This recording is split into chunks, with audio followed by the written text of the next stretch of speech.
am I so happy to talk to everyone today. My name is Brent, and if you haven't been following me, I'm going to tell you a little bit about myself.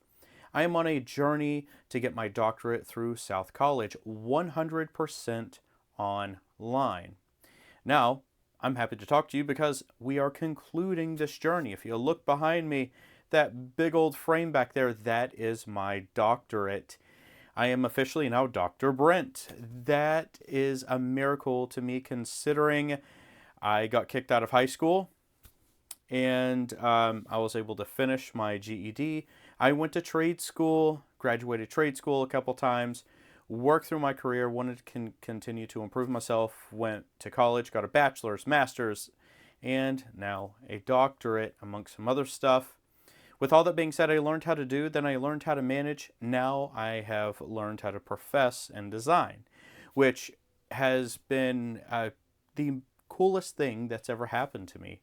And I could use articulate words and be very fancy. However, it means the world to me and it's nothing short of a miracle. I did this all while raising, with my wife, 8 small children. My study time was from 9 p.m. after I put my kids to bed to 12 a.m. and then in the latter harder classes 9 p.m. to 2 a.m. a lot of times. The biggest lesson that I learned is that self-discipline is paramount, and if you do not have self-discipline, then you will not make it through the program, or at least in a timely manner. And the longer you go through the program, the more it costs you. So the harder you work, you get rewarded because it's not going to cost you as much money. Now, since I started a little bit over a year ago, from start to finish, around 13 months, I tallied up all of my assignments and it was north of 200 assignments, and these weren't little assignments. You start with formatives and then you move all the way through to summatives, and that's how you continue to progress and move through the program. Now, for me to summarize everything and just tell you at least how many assignments that I had, the hours that I worked, I tallied up my hours, and I had north of 1,000 hours that I studied. Now, if I only had 3 to 5 hours a night, that's fine. A lot of times on the weekends, I actually studied about 8 hours a day. A lot of writing, research, synthesizing, and then making sure it made sense then when it got returned, because yes, assignments do get returned, no one is perfect, then you have to do it again. So maybe that adds a little bit of context if you're trying to quantify everything. Now, whenever you go through the program, you're going to learn a lot about yourself in terms of an introspective sight or lens. You're going to learn how to think about certain things. Now, more than a master's.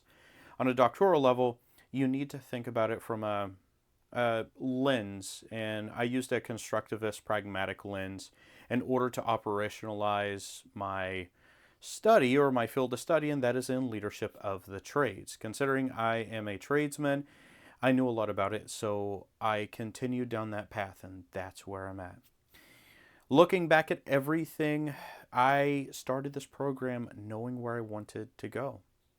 And now I'm continuing in leadership of the trades, and it is such a joy to be able to step into a different light, if you would, and not just working on things, but professing things.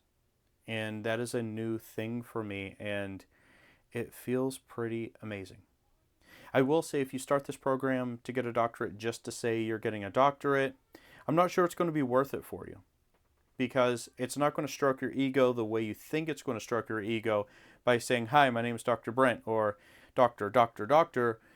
It allows you to think on a different level, because the rigor that you're going to go through and to succeed and achieve on a mastery level is going to prepare you for something greater to teach, right? And that is one of the bigger, I think, objectives of some folks, is they want to become a professor. And sure, you can do that. And I would applaud you for doing that. That is a really cool thing to do. But you need to understand what the doctor is going to get you. What expert are you going to be in a field? And that's really important. 1% of the population gets a doctorate, but they need to have a reason. I had a reason going into it. So I was highly motivated throughout the entire program. But I'll name some of my top motivation, and that's my children. I wanted to show my children, even if you fail early in life, like I did, and it was very difficult, that you can overcome those barriers. You can climb the mountains. And when you stand on top of the mountain, you can set an example that demonstrates, not just tells, but demonstrates to people that miracles do happen. People can change. And it's pretty amazing what God can do with the right amount of faith paired with the discipline. And here we are. I don't want to delve too much into what I did. I did the capstone, I will say that. I presented, but as you can tell, I make videos, so that came pretty natural to me, so it was a natural path for me to move on. And it was great. My chair was awesome. The presentation was very comfortable. And I was able to articulate not only in my writing, but within my expressions and speaking, where I wanted to go, and I'm very passionate about it. And I'm very satisfied with the program overall. Hardest program I have ever completed. I will say that I am very happy with the level of rigor in terms of I got a lot of things returned. And there's a critical lens put on my work, which is important because going through a doctorate program, that's what you're going to expect. Now, if you have any more questions about this program, I'm happy to answer them. I hope you all take care. And if you do decide to join a doctorate program, good on you, but just be forewarned, it ain't easy. And if you're doing it over 40, like I am, things get a lot harder. So, discipline, study, schedule, and be prepared to not sleep for a little while. That's really fun. I kid. I hope to see you all in the next video. Take care, and God bless.